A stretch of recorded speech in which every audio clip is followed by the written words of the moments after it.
This Green Bay game against the Detroit Lions is shaping up to be a catastrophic game for both teams. The Detroit Lions need a win to stay in first place and keep the Eagles at bay, and also the Green Bay Packers. And the Green Bay Packers, believe it or not, are still fighting for a playoff spot. If they were to drop the next 5 games or so, then they could very well not even be in the playoffs. So this is, and it's a division game. It's a big deal for both teams. It's Thursday night, Amazon Prime. It's going to be lit. A game I will be in attendance in. I just got tired of sitting in the house, man. This football season is too short, and it's time to get out, man. I didn't go to a few games I wanted to go, and hopefully we'll have season tickets sooner than later so I can continue to go to these games. But I saw this just now. I saw this not just now, but like today or last night. So I emailed the article to myself, and it was kind of disturbing, man. Not kind of, it was disturbing. We know that Kerby Joseph injured unintentionally, in my opinion, 2 tight ends last year. Took out TJ Hawkinson in the Week 16 matchup, and then took out Tyler Higbee in that playoff game against the LA Rams, and both had very similar injuries. Now, Kerby has been called a dirty player. I do not see that. When you are a defender, most of the NFL rules favor the offense, and if you are to hit someone, they prefer that you do it low, to tell you the truth. I mean, and these are big dudes, so you try to, it's different if you try to injure a player on purpose, try to hit them, which we have seen. We have seen that happen, but I don't think that was the case with Kerby Joseph in either one of these cases. It's unfortunate, but I think that one against Tyler Higbee is the one that really kind of put him on people's radar. And we got, apparently, the tight end for the Green Bay Packers is going to look to invoke his own form of tight end justice on Kerby Joseph. I saw this quote, and I want you to tell me what you think of it. This is coming from by Ryan Wood, his Twitter account. This is an excerpt from either an article or an interview.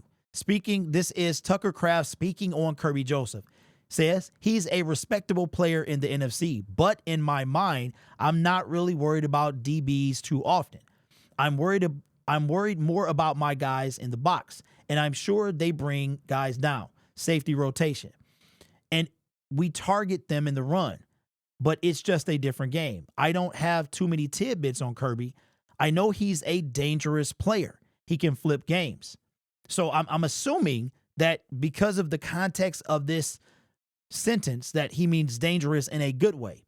He's a good DB. I might not agree with some of the places he likes to lay contact. He's taken some of my brothers out of the game, and I think about that too. So if I get, let me make sure you guys can see this. So if I get a chance to get my hands on him, playing football. So I don't know the context that was before or after that quote, but it doesn't sound too good. That sounds like somebody that is looking to potentially maybe get some retribution for maybe some of the ways that Kerby Joseph has impacted his other tight ends. And we're talking about TJ Hawkinson, like I said, in Week 16, and then Tyler Higbee. Tight ends are usually much bigger than wide receivers, and to tackle them, you're not going to be able to do it high. We've seen Anthony Richardson basically trucked Ryan Branch, and he's a quarterback. So we've seen this happen before, and I think that this is a unfortunate circumstance. But Tucker Kraft with the quote, so if I get a chance to get my hands on him, playing football. So what does that mean? You're out blocking. Kerby Joseph is a safety. So let me get this straight. I'm trying to picture this. Kerby Joseph is a safety, so he's way in the secondary. It's a play that is a running play. Are you going to go seek out Kerby Joseph and try to block him if he's in the box, which he plays sometimes? Brian is usually the one in the box, but Kerby Joseph, if you are you going to on a pass play or run play that the ball might not come to? Well, if it's a pass play, I'm assuming you're going to be looking for the ball. But if you are a runner with the football, are you going to go low, fake fall? Are you going to lead with the head? What is this? Is this a threat? Because that's what it sounds like to me. It sounds like that Tucker Kraft threatened Kerby Joseph. It's a violent game, bro.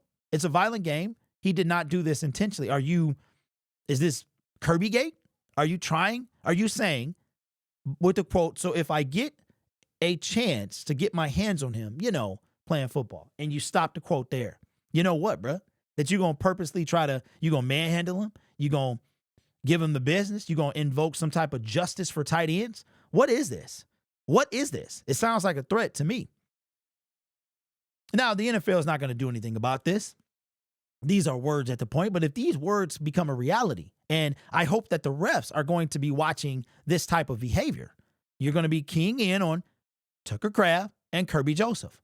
You're a tight end, bro. So the only time you're really going to see Kerby is if you have possession of the football, you're running down the field. You can't go low. You're going to be trying to gain extra yards. What you going to do? Fall? You going what are we talking here? Are you going to ask to be out in pass protection? I'm trying to figure this out, because to me, that sounds like a threat. So Green Bay Packers never liked them, cannot stand them, could not stand them when Aaron Rodgers was there. And they're even worse now. So I would like to see how that's going to go. And I can't wait to hear I know Kerby hey, listen, I might have to tackle you too. That's all I'm saying. And I'm not trying to hurt you. I'm going to go low, right? Because you bigger. So I'm going to go low. But I'm never trying to hurt you. So I don't know. Okay, so you're going to kind of roundabout threaten a dude who has taken out two of your brothers unintentionally. Don't really sound smart to me. But Kerby Joseph is not that type of dude. He's not going to purposely try to hurt somebody. But if it's in the rules of the game to make a certain tackle, and he makes that certain tackle, and this guy, that was just dumb to me. It was dumb all the way around. So let me know, man, your thoughts on Tucker Kraft and his idiotic quote. So he's taken some of my brothers out of the game. And I think about that too. So if I get a chance to get my hands on him, playing football. Because all I hear is threat. That's all I hear that is a threat. That's what I hear. So we'll see. We'll see how it goes tomorrow. But tomorrow, man, it's going to be a juicy game. A Detroit Lions win essentially will keep the Green Bay Packers from winning the NFC North. They have the Minnesota Vikings again. So that'll be 2 games to them that they've lost to us. We'll be 12-5. They will at that point be 9-4. So essentially, if the Lions win one more game, which we will, because we're going to beat the 49ers, we're going to essentially put them out of their misery and be 13. No matter what happens, they could end up 13-4, and we still win the division because they have lost 2 to us. So should be a good game tomorrow. Let me know what you guys think. This was real nasty by, nobody is ever trying to, shouldn't be. There are a few people we've seen it before. So I'm not going to act like it's that people aren't intentionally trying to hurt people. I had seen on ESPN that if, and these are coming from former players. I get it. But while you're in the league, you're about to play a game, you shouldn't be saying stuff like this. Even if you intend to do something, which is dirty, you shouldn't be saying something about this. But here's the thing. Intent is everything. So I saw Damian Woody and people on ESPN talking about what happened to Trevor Lawrence, and that the reaction from the Jacksonville Jaguars players is something that kind of must be done. If somebody, and it's not just your quarterback, but it's any player. But if you take out the quarterback, the leader of the team, you gonna get some payback. And one of the guys said that they might look to get payback on somebody else. If you're ejected and we can't get payback on you, we might take it out on one of your teammates. So I hear what you're saying.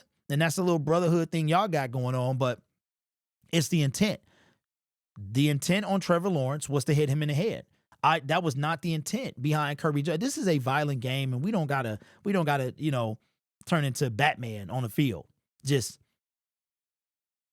where are the other drugs going? Do we have to do that? Do we have to do that, bro? So, but for him to say that out in public is just dumb to me. Anyway, let me know what you think, man.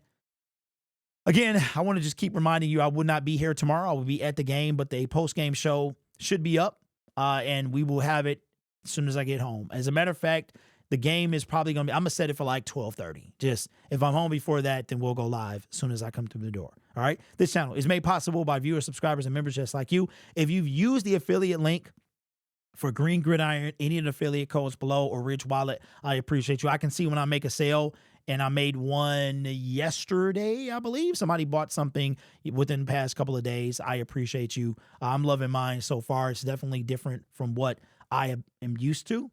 Have had a flip wallet my entire life, and it's taking some adjusting because I'm always patting myself down. But overall, though, I'm satisfied with it. I'm looking forward to kind of starting this new chapter, you know, of a non-flip wallet. And I don't know, man. It's kind of cool to push the cards out anyway. Anyway, let me know what you think in the comments below, man. You guys are awesome. Take care of yourself and each other. And as always, go Lions. We'll see how this thing plays out tomorrow night.